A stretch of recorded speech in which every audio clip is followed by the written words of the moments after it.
Bienvenue à tous. Bienvenue sur ce webinaire où on a la joie d'accueillir Grégory de chez Early Birds. Donc, la thématique qu'on a choisie aujourd'hui pour parler à nos marchands et aux gens qui s'y intéressent, c'est on veut traiter aujourd'hui la question, ou en tout cas commencer à évoquer la question de la personnalisation de l'expérience client. Donc, je m'appelle Henri de Lorgerie, je suis directeur commercial chez Hoist. Je pense qu'une partie d'entre vous connaissent déjà Hoist. On a développé la première solution d'achat en un clic pour tous les sites e-commerce qui permet à un internaute sur un site e-commerce de passer à l'achat sans login mot de passe, sans création de compte, sans rien du tout. On a réinventé la façon dont on achète en ligne. Régulièrement, on rassemble un certain nombre de nos clients et partenaires à des sujets différents et donc on accueille aujourd'hui Grégory. Grégory, je te laisse te présenter. Bonjour, donc je suis Grégory Moret, je suis Sales et Alliance Manager chez Early Birds. Early Bird est une solution de personnalisation en temps réel et omnicanal. Génial. Ce qu'il faut bien comprendre de la logique de cette réflexion aujourd'hui, c'est qu'on est persuadé aujourd'hui chez Hoist que l'image un peu monolithique d'un site marchand dans lequel on utilise les fonctionnalités de base de son CMS ou de son site qui n'ont pas évolué depuis 20 ans est derrière nous. Donc aujourd'hui, on est vraiment persuadé que chaque site e-commerce doit proposer à ses internautes ce qu'il y a de mieux sur le marché. Et sur le marché, il y a énormément d'acteurs qui proposent des choses passionnantes. Et c'est la logique de notre discussion aujourd'hui. Grégory, est-ce que tu peux nous en dire un peu plus? Comment est-ce que vous fonctionnez chez Early Birds et quel est votre claim? Bien sûr. Donc Early Birds, donc, comme je l'ai expliqué tout à l'heure, nous sommes une solution de personnalisation en temps réel et omnicanal. Donc le but, c'est d'identifier pour chaque visiteur les bons produits, les bons contenus, les bonnes offres commerciales, donc le contenu qui va avoir du sens pour que ce visiteur puisse, in fine, acheter mieux, plus rapidement, plus facilement. Early Birds, c'est avant tout une plateforme hybride. Pourquoi? Parce qu'on va associer à la fois toute la partie personnalisation via des algorithmes qui sont auto-apprenants, qui sont prédictifs, avec une couche merchandising. Pourquoi? C'est aujourd'hui fondamental d'avoir une couche merchandising en plus de cette brique de personnalisation, parce que chaque e-commerçant a des enjeux au quotidien, des animations commerciales, des enjeux d'image de marque, et on ne peut pas laisser tourner un algorithme tout seul. Donc on a besoin de cadrer, et notamment grâce à des règles de merchandising. Donc ça, c'est le premier aspect. Deuxième aspect, c'est que Early Birds est une solution donc, qui est dédiée pour les pure players et les retailers. On reviendra peut-être sur ce sujet plus tard. Mais en effet, les pure players et les retailers n'ont pas forcément les mêmes contraintes et les mêmes enjeux, de par notamment l'omnicanalité des retailers. Ce qui me permet d'avoir une bonne transition sur le troisième point, c'est qu'aujourd'hui, on se doit d'avoir une personnalisation qui soit omnicanale. Early Birds le propose. Tout simplement pourquoi un client ou un prospect pour une enseigne se doit de recevoir une information qui soit cohérente, que ce soit sur les différents canaux. Donc, si je reçois un mail et qu'ensuite je clique sur ce mail, je dois pouvoir rebondir donc, sur le site et avoir une offre qui convienne par rapport à ce que j'ai reçu sur le mail. De la même manière, si on va un peu plus loin, on va aussi pouvoir avoir en fait un passage entre le point de vente et le site. Si une personne achète un produit dans une boutique, il faut qu'on puisse avoir cette information de manière à ne pas repousser ce produit sur le site. Donc la personnalisation se doit d'être omnicanal et c'est un sujet que nous traitons chez Early Birds. Et alors, le but étant de rester concret pour les gens qui débutent sur ce sujet, quel est l'intérêt quotidien d'un marchand à personnaliser son parcours? L'intérêt, il est évident pour 2 points. Le premier, c'est le ROI pour le marchand, puisque ça va lui permettre d'accroître son chiffre d'affaires, son taux de transformation, son panier moyen, puisque la personne va pouvoir, et ça c'est le deuxième point, identifier, donc le visiteur va pouvoir identifier plus rapidement le produit qui est recherché, on va dire, pouvoir parcourir plus facilement le site et se voir recommander des produits qui sont pertinents, par exemple dans sa taille, dans la couleur qui est recherchée. Pardon, je te coupe, mais c'est à quel endroit précis du site? C'est sur la page de garde? Où est-ce que ça intervient? Alors, on va pouvoir intervenir sur l'ensemble du parcours du visiteur, à savoir sur l'ensemble des pages. Ok. Si tu veux. D'accord. Et ça fonctionne de la même façon partout? Donc non, ça va pas forcément fonctionner de la même façon partout. Hein. C'est pas aussi simple qu'un seul algorithme qui va tourner sur l'ensemble de ces pages. C'est pas aussi simple qu'une seule règle qui va merchandising qui va, on va dire, adapter tout le site. Donc sur chaque zone du site, on va pouvoir adapter des stratégies. Donc on va pouvoir faire un mix d'algorithmes qui sont très spécifiques.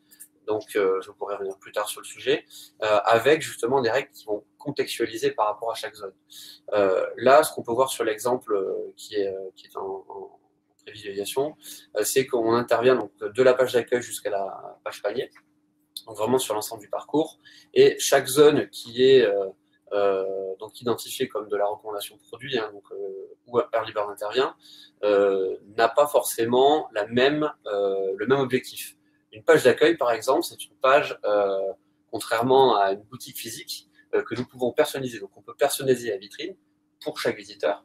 Et là, on est plutôt dans une logique, on va dire, de montrer l'exhaustivité d'un catalogue d'un e-commerçant, de pouvoir faire découvrir plus rapidement les offres du moment ou des produits qui sont en concordance avec l'appétence du client. Et progressivement, tout au long du parcours, cette stratégie et pouvoir vraiment aller sur le besoin de plus en plus précis. Je voulais citer par exemple une information qui est importante. La personnalisation, nous on observe des taux de ROI qui sont très importants sur les fiches produits et sur la page panier. On les automatise complètement avec un double aspect. Un aspect à la fois user-centrique et un aspect product-centrique. Ça, c'est très important pour comprendre ces deux aspects.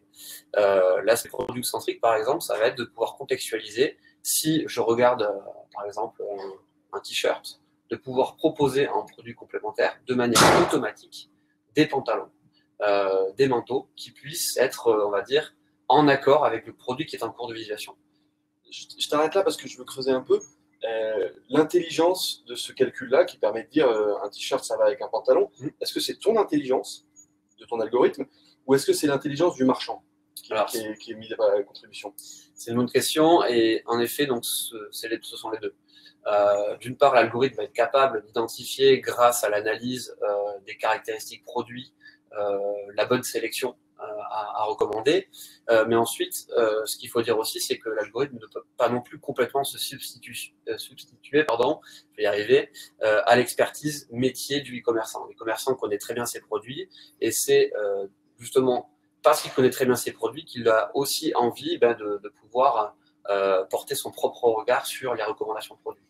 D'où le fait de pouvoir mixer des stratégies merchandising avec des stratégies d'algorithme. Je crois que tu as prévu de nous montrer un peu des exemples de ces stratégies et des cas d'usage concrets. Oui, bien sûr. Alors, oui, donc ça, c'est un autre exemple, par exemple, de personnalisation. Donc là, on est sur le cas d'un mailing. Ce que vous pouvez constater, c'est que sur le quatrième produit, on voit une robe.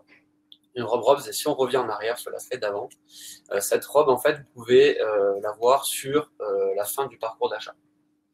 Donc en page produit et également en page panier. Ce qui veut dire que là, on a complètement opéré une stratégie de personnalisation omnicanal en dirigeant la personne sur donc un produit qu'elle a vu dans le mail et progressivement pouvoir le repositionner lors de son parcours de navigation. On est fondamentalement convaincu que la recommandation, la personnalisation doit servir l'expérience utilisateur sur le site et on est allé un peu plus loin que simplement des zones de recommandation. Premier exemple, c'est l'interactivité. Donc, ce que vous pouvez voir sur l'écran, c'est que sur chaque zone de recommandation, on a la possibilité d'ajouter un système de j'aime, j'aime pas, un petit peu comme Tinder. Hein. Voilà. Et donc, sur le quatrième produit, vous pouvez constater qu'il y a deux pictos avec un cœur. Et vous pouvez, en fait, tout simplement réagir sur les produits qui vous sont recommandés. Alors, ça a plusieurs intérêts. Le premier intérêt, c'est que, bon, déjà, vous pouvez constater, si vous allez sur le site, que nous sommes une solution temps réel. À partir du moment où on a cliqué sur le j'aime, j'aime pas, l'algorithme a déjà appris sur ce clic et va pouvoir servir en temps réel un nouveau produit en recommandation. L'autre avantage, c'est que ça permet de pouvoir en fait contextualiser beaucoup plus rapidement la découverte et le besoin du client, de manière à ce qu'il puisse voir plusieurs produits sans avoir forcément à naviguer sur 10 pages. Et donc, ce qui nous amène justement à affiner la recommandation produit. Si on va un peu plus loin, on a aussi travaillé une barre persistante que vous pouvez voir sur le bas de la page. Et à partir du moment où la personne a cliqué sur un j'aime, ce produit va se docker instantanément sur cette barre persistante, ce qui permet à la fois de garder les produits qu'il a récemment appréciés, mais également aussi de pouvoir visualiser les produits qu'il a pu regarder lors de ses précédentes pages. Donc l'idée là, c'est vraiment de pouvoir avoir un assistant d'achat qui lui permettent vraiment de se préconstituer un panier et tout en découvrant forcément donc l'exhaustivité dans le catalogue du marchand et de maximiser donc le taux de conversion. Est-ce que tu peux nous en dire un peu plus? Parce que je comprends que je suis dans un parcours dans lequel que je suis le seul à voir, puisque c'est issu de mes préférences. Mais quand tu dis personal shopper, en quoi, moi, acheteur, on m'aide vraiment? Ok. Alors justement, je vais refaire un petit peu encore entre le retail et entre les points de vente physiques et les sites e-commerce. Sur un site e-commerce, le visiteur est livré à lui seul. Donc c'est vrai que si jamais il est perdu dans son parcours de navigation, c'est un peu compliqué de l'appeler à ce moment-là pour lui dire écoute, je vais t'aider. Contrairement à un vendeur en boutique. Donc on a développé en fait un personal shopper, donc c'est un personal shopper qui est prédictif et qui permet d'identifier les produits dans un processus de navigation plus inspirationnel. C'est-à-dire qu'on va sortir du cadre de simplement une recherche par la barre de recherche ou la navigation par catégorie, qui peut être parfois fastidieuse pour un visiteur, en lui proposant en fait un processus via des questions qui vont permettre d'affiner ses besoins. Donc, par exemple, là, vous avez sur l'exemple Gémeaux, en quelques questions, on va demander quel type de profil vous êtes. Est-ce que vous êtes un homme ou une femme? Si vous êtes un homme, quel style habituellement vous portez comme vêtement? Donc, est-ce que c'est du casual? Est-ce que c'est plutôt chic, etc. On va vraiment être dans un processus de découverte du besoin du client. Donc là, le deuxième, ensuite, donc les autres processus, c'est le choix des couleurs, donc les thématiques de couleurs. Également aussi, par exemple, pour le cas de Gémeaux, quel type de temps? Pour quel type de temps vous allez acheter votre vêtement? J'imagine que pour ça, il y a quand même un paramétrage initial avec la marque pour créer les univers issus de la marque. Exactement. En fait, on va agir vraiment en accélérateur sur ce personnel shopper avec le e-commerçant. Okay. Donc vraiment, ce que tu nous expliques, c'est que c'est le parcours d'achat et la proposition du produit le plus adapté qui est ton cœur de métier. Exactement. D'accord. Dans l'exemple que tu nous avais évoqué plus loin, en plus de cette notion de produit, tu rajoutais une notion d'inspiration avec du contenu, etc. Est-ce que tu peux nous en dire un peu plus? Oui, exactement. Je l'ai dit tout au début, on fait de la recommandation produit, mais on ne fait pas que de la recommandation produit, on fait aussi de la recommandation sur des offres commerciales, sur des contenus. Un exemple très concret pour les commerçants qui nous écoutent, c'est par exemple les programmes de fidélité. C'est par exemple les ventes privées, les ventes outlets, toutes les animations que l'on peut avoir au quotidien. Et là, concrètement, sur l'exemple de voir, vous pouvez constater qu'on est donc présent, nous, Early Birds, sur la page d'accueil, on est présent sur une fiche produit, on est présent sur la page panier, et à chaque fois, on va pouvoir pousser, en fait, recommander la carte de fidélité nature et découverte pour tous les visiteurs qui ne sont pas encartés. Donc, ce qui permet en fait de doper complètement le taux d'adhésion au programme de fidélité nature et découverte. Ok. Sur Nature et Découverte, qui est une enseigne plus cadeau, on a travaillé sur un gift finder, donc un gift finder qui est encore une fois prédictif et qui permet d'identifier une sélection de produits qui vont pouvoir convenir à la personne qui va recevoir ce cadeau. Donc, dans l'exemple de Nature et Découverte, comme vous pouvez le constater, en fait, on propose de pouvoir renseigner des caractéristiques sur une phrase. Est-ce que je souhaite offrir un cadeau quel est le profil de la personne qui va recevoir le cadeau, quelles sont ses envies, quelle est la thématique, est-ce que c'est pour Noël, est-ce que c'est pour son anniversaire, quelle est sa tranche d'âge, et enfin, quelles sont quelles sont, on va dire, ses envies. Est-ce qu'elle aime plutôt jouer, est-ce qu'elle aime plutôt construire, etc.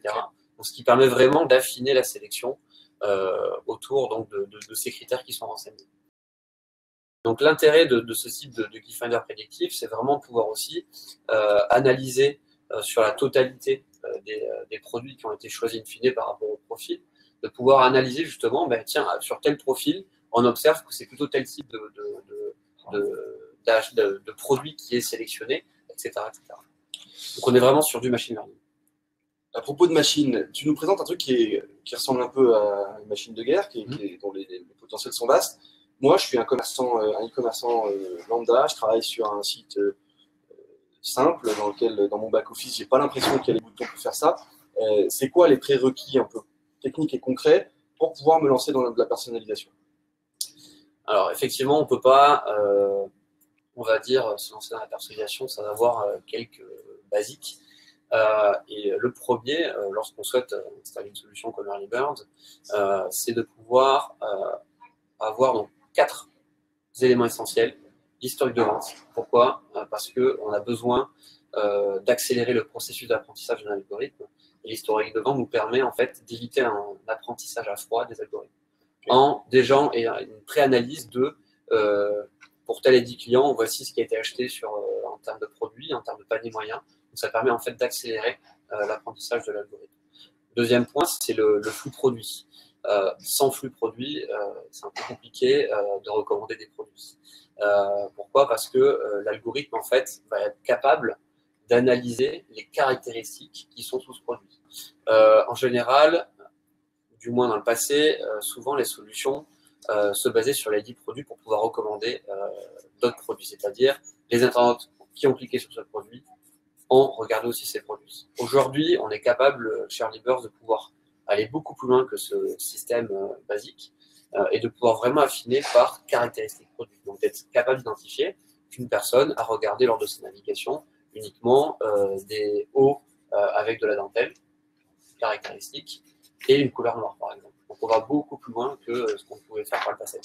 Je te coupe à ce moment-là. On a une question intéressante d'Emmanuel qui demande est-ce que c'est adapté à du PrestaShop? Et une deuxième question que j'allais te poser, c'est est-ce que ça ne risque pas d'impacter, d'alourdir les pages et d'impacter le temps de chargement des pages dont on sait qu'il est clé dans la logique de conversion?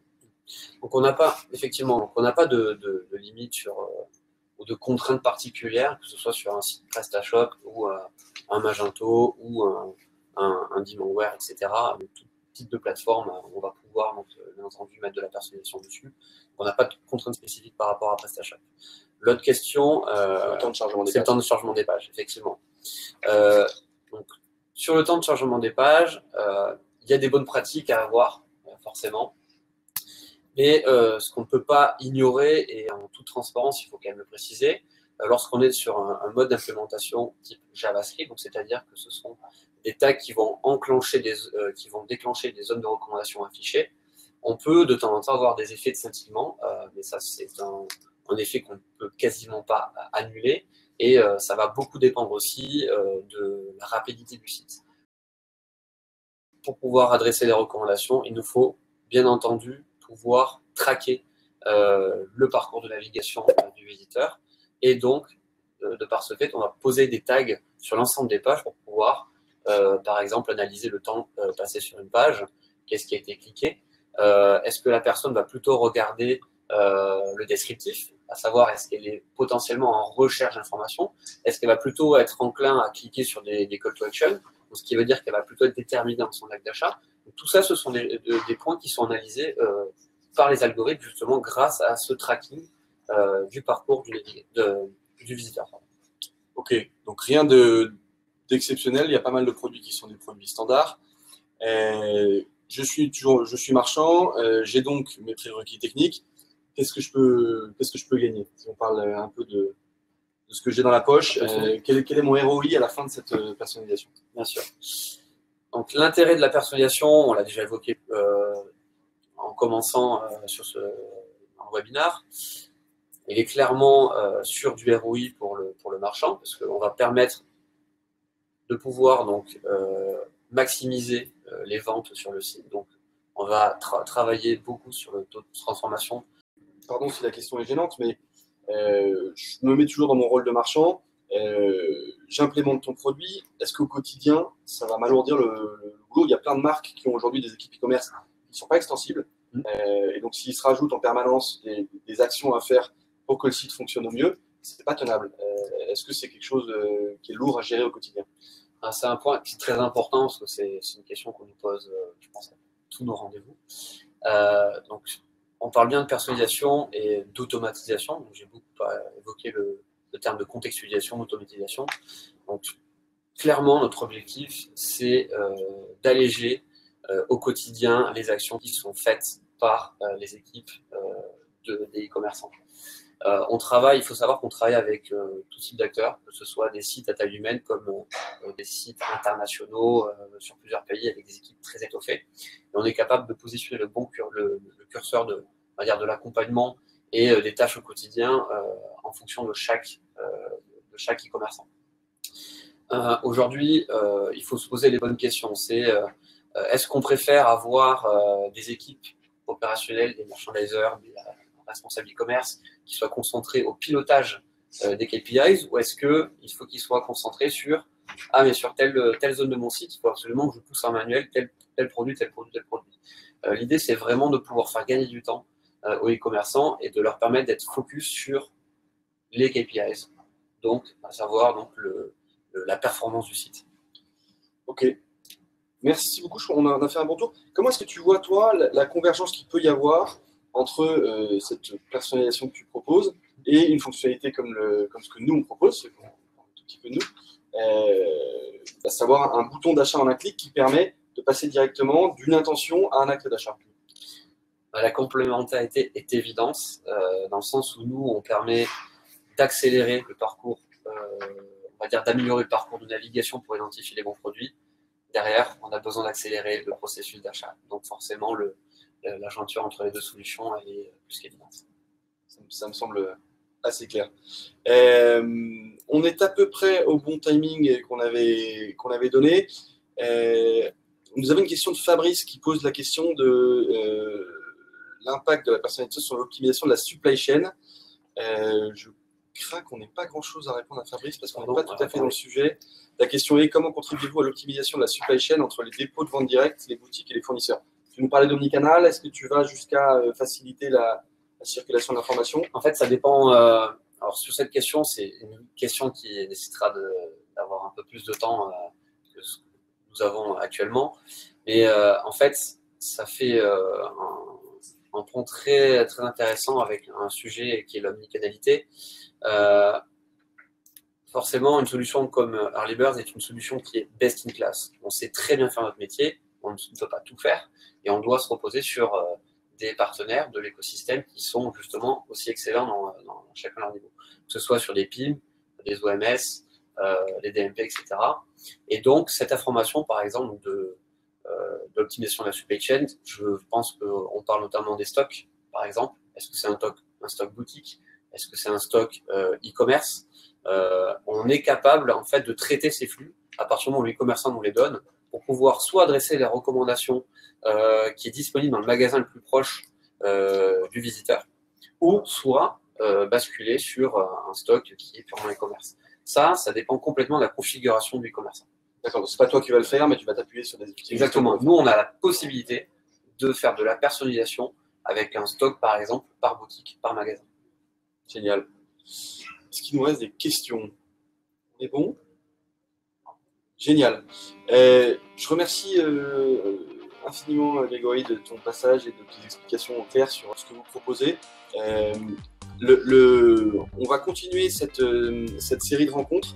L'enjeu étant d'amener toujours plus de nouvelles idées pour des e-commerçants qui ont parfois le nez dans le guidon et pour qui ce genre de format est l'opportunité de faire de nouvelles rencontres de gens, évidemment, mais aussi des solutions qui portent.